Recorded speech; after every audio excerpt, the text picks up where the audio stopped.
Bagaimana kabarnya anak-anakku sekalian? Oke, kali ini kita akan belajar mata pelajaran biologi, dan pada pembelajaran kali ini kita akan belajar mengenai sel dan jaringan makhluk hidup. Ya. Kita sudah tahu bahwasannya salah ilmu biologi itu adalah ilmu yang mempelajari tentang makhluk hidup. Kata biologi itu sendiri terdiri dari kata bio yang artinya makhluk hidup dan logos yang artinya ilmu. Jadi biologi itu ilmu yang mempelajari tentang makhluk hidup. Nah, sekarang yang akan kita bahas adalah tentang sel dan jaringan makhluk hidup. Sebenarnya apa sih sel dan jaringan itu? Nah, adanya makhluk hidup itu tersusun dari berbagai tingkatan. Misalkan ada satu organisme, baik itu hewan, tumbuhan, ataupun sekalipun manusia, itu ada penyusun dari yang terkecil, ya. Di antaranya yaitu yang akan kita pelajari sekarang, yaitu tentang sel dan jaringan. Untuk mengetahui atau mengenal apa sih sel dan jaringan itu, Bapak akan memberitahu dulu tentang tingkat organisasi kehidupan. Jadi ada tingkatannya.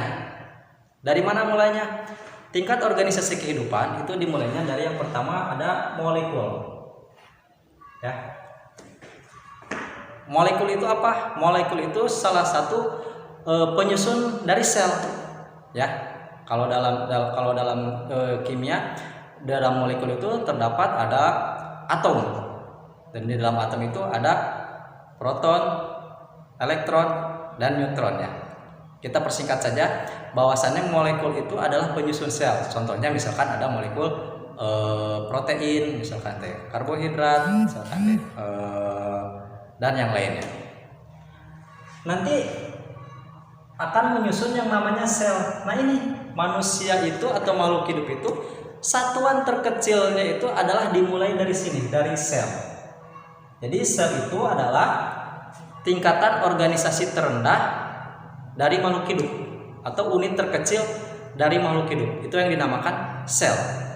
Nah, sel makhluk hidup ini ada yang memiliki yang hanya satu sel disebut uniseluler, atau ada juga yang memiliki banyak sel dan multiseluler. Misalkan kalau manusia, hewan, tumbuhan itu memiliki banyak sel. Apa-apa yang hanya satu sel, misalkan bakteri, misalkan itu ya hanya satu sel. Nah, itu yang namanya sel. Jadi sel itu adalah unit terkecil penyusun makhluk hidup. Nanti sel dengan sel yang lainnya akan membentuk yang namanya jaringan. Jadi jaringan itu adalah kumpulan dari sel yang memiliki fungsi yang sama. Itu akan membentuk jaringan sel, ya. Misalkan pada contoh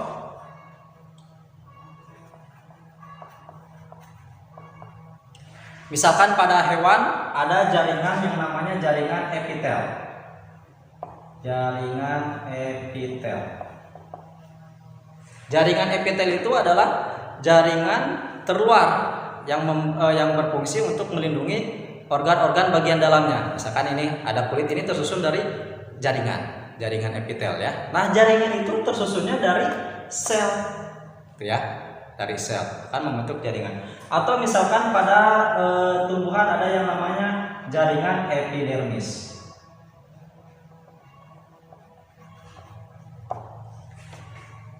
Dan lain sebagainya, ya. Setelah jaringan, nanti berbagai jaringan akan berkumpul lagi, akan membentuk yang namanya organ. Sini, ya, akan membentuk yang namanya organ. Organ itu kita tahu, ya, tubuh kita terdiri dari berbagai macam organ. Nah, organ itu tersusunnya dari berbagai macam jaringan. Akan membentuk organ. Contoh organ, misalkan contoh organ ada hati,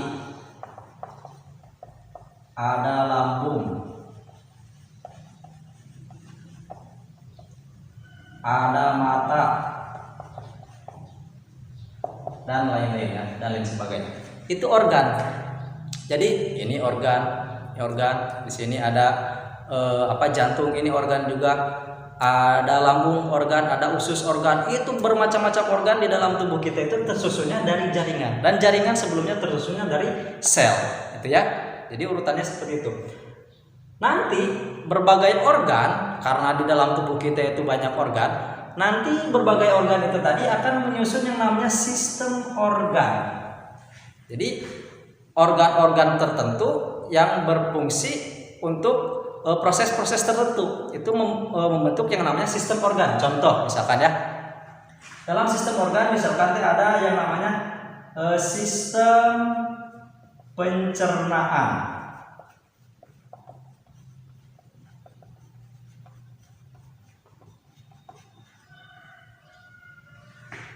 Sistem pencernaan itu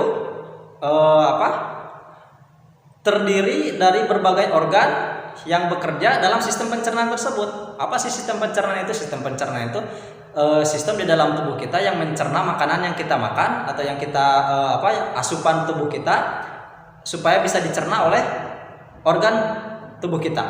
Ya, sistem pencernaan. Dimulai dari mana sistem pencernaan organ yang berperan? Ketika kita makan, sistem pencernaan itu kita makan dulu lewat mulut. Jadi ada organnya itu, ada mulut. Di mulut ada berbagai lagi yang berfungsi. Ada gigi, ada lidah, ada air liur dan lain sebagainya ya. Kemudian dari mulut kita masuk ke sini. Masuk langsung dari mulut itu ke kerongkongan.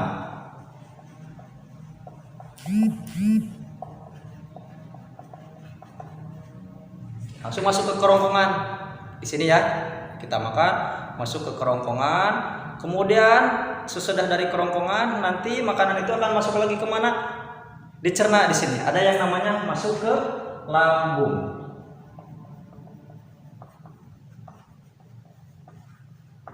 Nah, di lambung makanan dicerna secara mekanik dan kimiawi ya.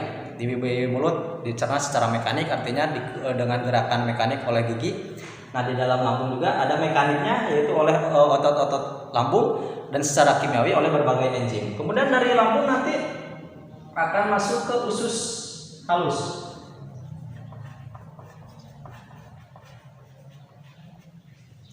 Usus halus ya. Nah, di usus halus ini makanan dicerna.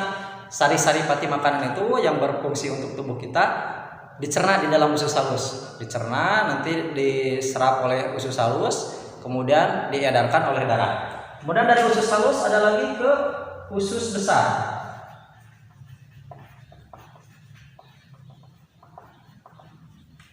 Usus besar.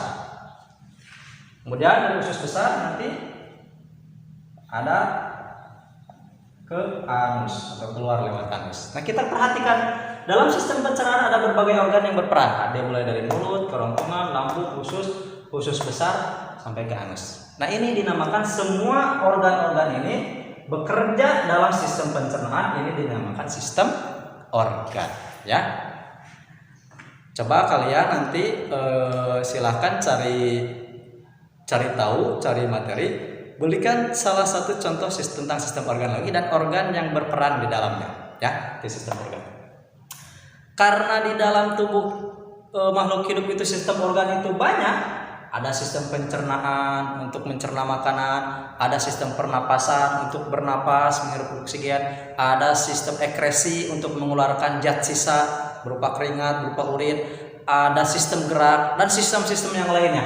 Artinya banyak sistem di dalam tubuh kita itu. Nah, berbagai sistem itu akan membentuk yang namanya di sini organisme.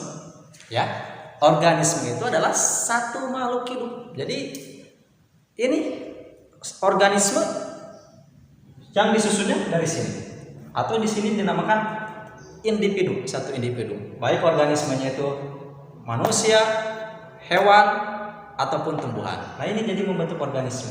Nah, ini tingkatannya dari mulai molekul, sel, jaringan, organ sampai organisme. Jadi di sini ya, adanya organisme itu dimulainya dari sini, dari sel. Dan tadi selnya itu disusun dulu dari molekul. Seperti itu ya, organisme.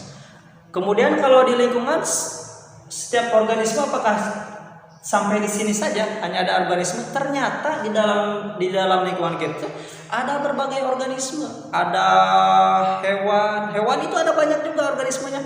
Ada kucing, ada anjing, ada ayam, ada burung, kemudian ada manusia. Tumbuhan juga banyak, ada pohon kelapa, misalkan ada rumput, ada bunga dan lain sebagainya. Nah, ini nanti setiap organisme itu atau satu individu itu akan membentuk yang namanya populasi.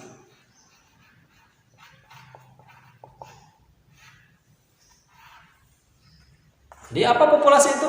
Populasi itu adalah kumpulan dari berbagai organisme atau individu, ya. Itu populasi. Jadi kelompok individu sejenis yang berada pada suatu tempat, itu populasi. Kelompok sejenis.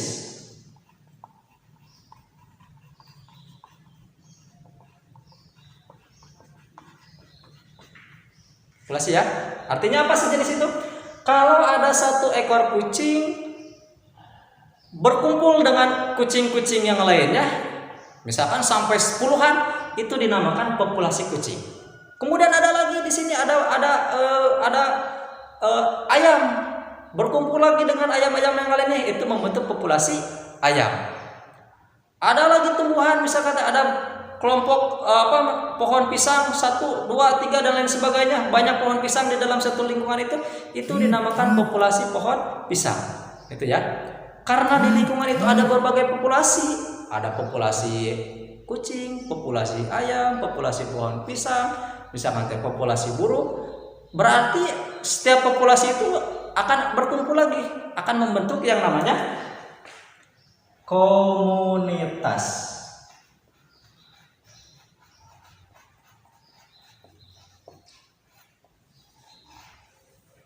Nah, jadi kumpulan berbagai populasi tersebut yang tadi Bapak sebutkan itu akan membentuk yang namanya komunitas. Jadi komunitas itu terdiri dari berbagai kumpulan populasi. Contohnya misalkan apa? Misalkan ada komunitas misalkan persawahan di sawah. Di sawah kan ada berbagai banyak hewan, ada populasinya. Ada populasi belalang, ada populasi cacing, ada populasi katak, ada populasi ular. Nah, itu berbagai populasi ada di dalam suatu tempat itu dinamakan komunitas, ya. Jadi komunitas itu sekumpulan populasi dari berbagai jenis makhluk hidup yang bersama dalam suatu daerah tertentu, itu ya, populasi. Komunitas, ya. Kemudian komunitas itu kan ada banyak, Pak.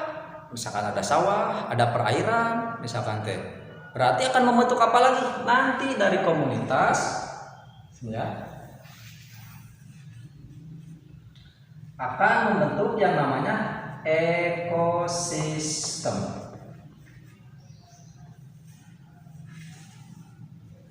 Akan membentuk yang namanya ekosistem. Ekosistem itu adalah seluruh komponen komunitas bersama dengan lingkungan fisik semua makhluk hidup yang berlangsung kehidupan. Jadi seluruh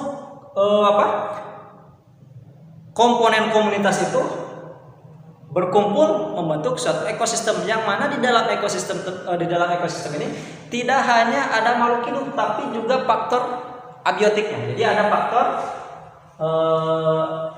biotik, ada faktor abiotik. Kalau biotik itu makhluk hidupnya, kalau abiotik itu bukan makhluk hidup atau benda mati. Contohnya apa? Bukan makhluk hidup. Misalkan di dalam ekosistem itu kan di samping makhluk hidupnya, misalkan ada air. Air termasuk benda mati, bukan makhluk hidup. Ada udara, kemudian ada misalkan ada tanah, kemudian ada suhu, ada sinar matahari dan lain sebagainya. Itu yang namanya ekosistem. Nah, jadi ini ya, tingkatan organisasi itu mulai yang terkecil dari sini, dari molekul, sel, jaringan, organ, sistem organ, organisme, populasi, komunitas, sampai dengan ekosistem. Ya, kalau misalkan untuk individu makhluk hidup sejenis satu individunya dimulai dari sini organisme. Berbagai organisme, berbagai individu itu nanti akan membentuk ini populasi, komunitas, dan ekosistem. Ada yang lebih besar lagi dari ekosistem. Ada yang namanya, kemudian dari ekosistem itu akan membentuk yang namanya bioma. Biomanya. Apa bioma itu? Bioma itu merupakan area luas di permukaan bumi yang memiliki karakteristik lingkungan serupa. Ya, bioma. Jadi lingkungannya cakupannya lebih luas lagi. Kemudian setelah bioma ada lagi yang namanya biosfer.